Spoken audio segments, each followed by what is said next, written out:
Good morning from Monarch Watch. My name is Carol Montgomery, and we're here to talk about, once again, monarchs. If you can't tell, we got all really pretty pumped about monarchs here during this season because this is the time from mid March through maybe mid April that they are coming through north central Texas. I read today that they fly along the Interstate 35 corridor, and I thought, oh, that's a bad corridor. I should go 281. I can joke. But anyway, let's just say, let's go back and remember that this is the area they overwinter in Mexico. It's in the mountains in a specific fir tree. And I was lucky enough to get to go and see this. It's amazing. If you ever get a chance, go and do this. But they begin their spring migration in early March. They come up and they're right here now in about Texas and Oklahoma. And then they'll continue their route all the way here. But what's fascinating to me about it, this butterfly that leaves Mexico, the females are and males, but they are the first generation. So when they find milkweed, they will lay their eggs, and then they go on to die. The monarchs live about 2 to 4 weeks, and that caterpillar the egg hatches into a caterpillar and then goes into the chrysalis. And when that monarch is out of the chrysalis, it just knows to continue this track on. It does the same thing. It repeats. It sometimes takes 4 to 5 generations of monarchs to get all the way up in here.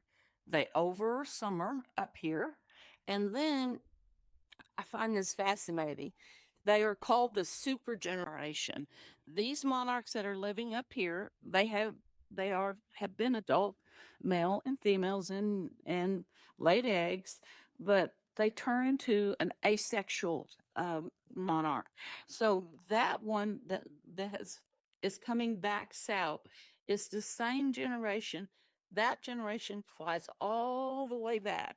Now they'll stop, but they're not greedy. Some will not follow the rules and will stop long and breed, but we want to discourage that because we want to encourage their migration. So that generation that starts here, one generation goes all the way back to the Mexico mountains and overwinters there. And I just find that fascinating. But then the neat thing is while they're here in Mexico, and as they begin to get ready for their summer migration, they will again become male and female and start the journey. And they're the first generation to make it up into laying eggs into South Texas, mid Texas. And then within the next few weeks, they die. And then it takes about 4 to 5 generations to make it all the way up here.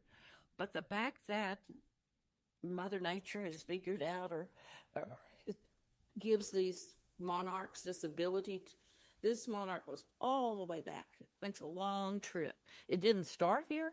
It was probably born in this area.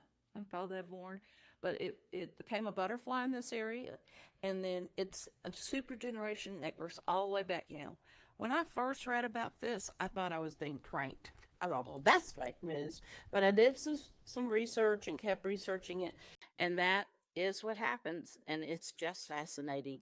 So I encourage you to go on watch.com, study monarchs. They're just fascinating butterflies, and they're declining in numbers.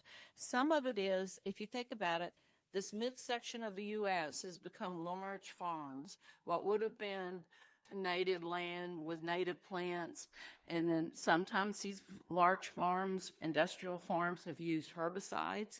So that's one thing they think that's happening that is causing the decrease in the monarch numbers. So let's do all we can in Texas by providing them flowering plants for their nectar and energy, and host plants for them to lay eggs on.